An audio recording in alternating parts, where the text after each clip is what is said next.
Bertrand, Blue Orange Capital, your own company.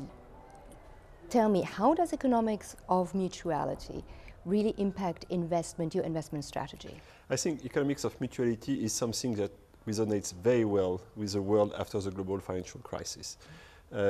Don't ignore what happened over the last 10 years. It's difficult to ignore, but people would like to come back to something like normal. Oh, let's go back to the pre-crisis environment. It's not going to happen.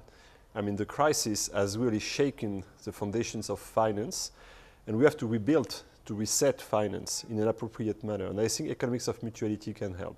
What do I mean with that? I mean, the biggest loss during this crisis was trust. People don't trust the system anymore. They don't trust the bankers, they don't trust the regulators, they don't trust anybody, sometimes for good reasons. So we really have to embrace a new way of basically doing finance. And this will really be strongly supported by economics of mutuality, to have a holistic perspective on various sides of capital.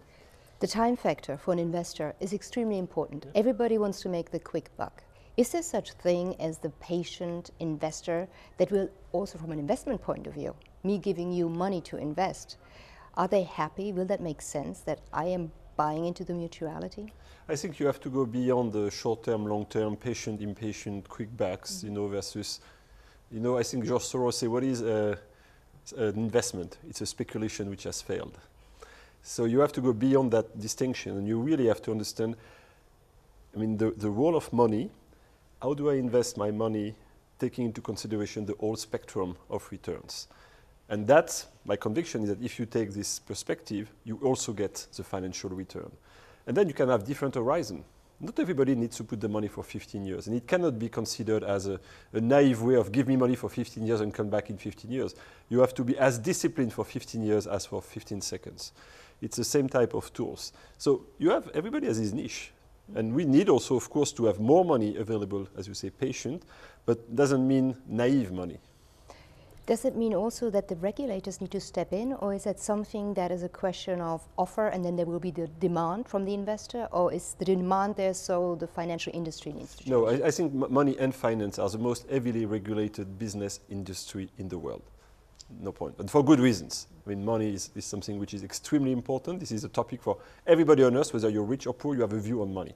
So regulators are critical, and they define the environment in which people have the trust to put their money at risk.